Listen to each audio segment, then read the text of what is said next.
Balaton Zoltán, aki egyike azoknak a személyeknek, akik igen közelről szemlélték a teljes folyamatot.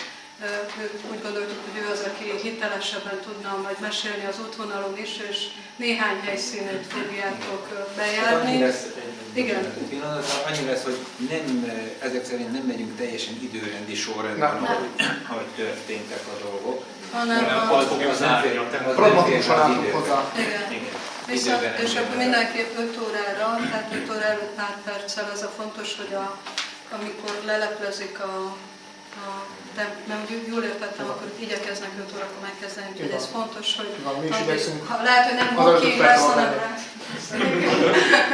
de gondolom, hogy én esetleg egy pár szót elmondanák arról, én annak idején kezdő tanítónéni voltam az iskolában, 1 éve dolgoztam ebbe az intézménybe, amikor a forradalom kitört. Itt az iskolának is van némi kötődése. Itt 4. osztályon volt, és éppen akkoriban téli faünnepére készültünk, akkoriban ugye nem karácsonynál neveztük, igen. Az első hír, hogy akkor így letiltották, hogy ez már gyülekezés, hogyha azért itt 2 osztályközösség szülői összegyűlnek és megnézik az előadást, úgyhogy mondjuk ez volt így nyilván a folyamatú az eseményeket láttuk meg, hogy nap mint nap hazafele menet is, vagy 15-én már ilyen suttogó szinten itt téma volt, már november óta téma volt végül is a történés, csak mondjuk ez volt így az első, ami közvetlenül érintett bennünket, aztán végül csak nagy nehezen meggyőztük a szolgálatos tanárt, hogy csak az előadást, amire a gyerekek annyit készültek, azt hadd tarthassuk meg, és az utána következő buli az elmarad.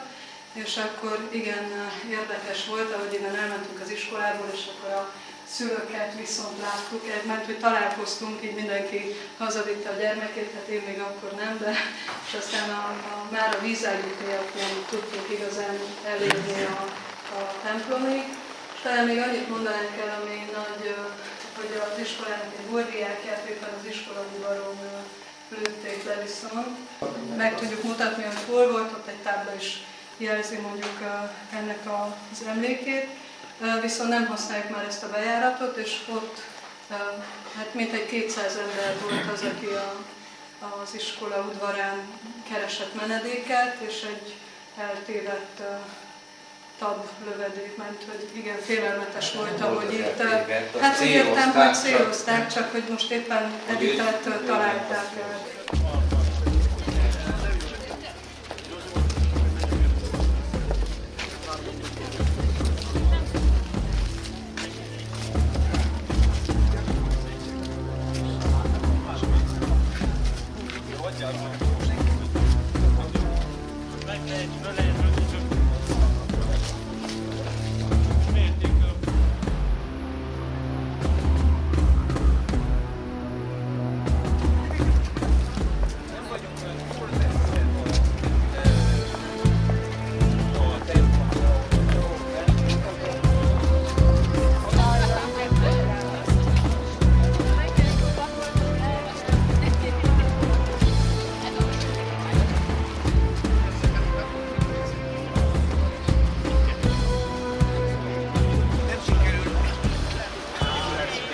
Hozzátartozik még az is, hogy aztán bekerült a Kulaházba, amikor mentek a szülei.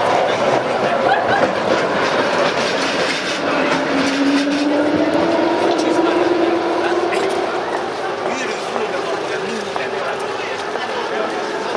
amit le lehetett szedni róla, valójában a tudós szabad szó.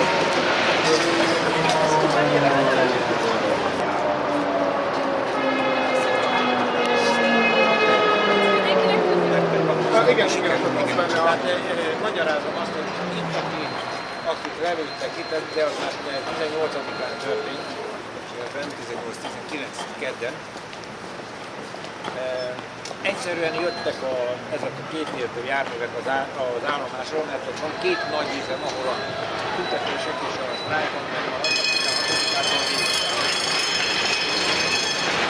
a járművek is arra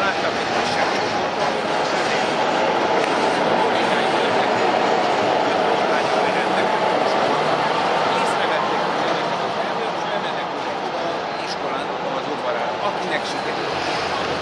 Ez az, hogy akkor olyan 30 valamennyi éves volt már, neki nem sikerült. Érdekesség is érdekességnek mondhatjuk, hogy mikor megtalálták a megyei kórháznak a hullaházában, gyűrűje nem volt, fölbevaló nem volt, a csizma. Na, menjünk akkor egy picit tovább.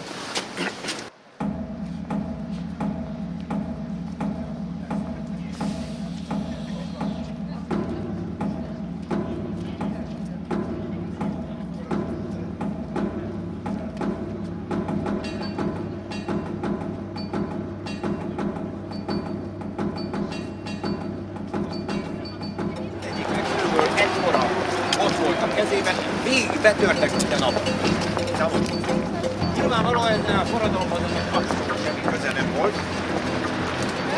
Aztán sikerült pár esetet megfogni, amikor kiderült, hogy ezek úgy nevezték janicsáron, ezek ilyen gyerekházi gyerekek voltak, akik érdekes módon itt voltak már szerdán. Hát ezek megint olyan dolgai, olyan nem, azóta sem tisztázott dolgok. Mindenki tudja azt is, hogy ezeknek a legtöbbét aztán lelőtték, és ezeket a kutya nem kereste. Tehát ezek nincsenek ott a hivatalos áldozatok. Most nézzük meg ezt a teret, ez nagyon érdekes volt.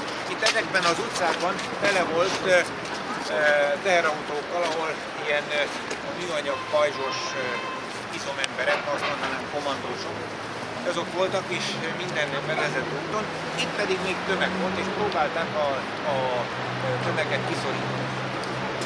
A lényeg az volt, hogy ha megnézzük mindjárt ebből a térből, egyszerű kicsi utca vezet a templomhoz.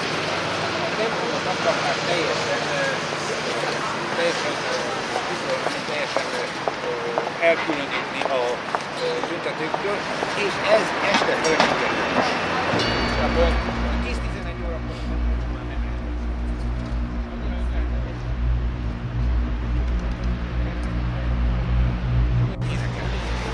hogy érdekes ugye, hogy se a reformátusok, se a baptisták gyertyát nem használtak.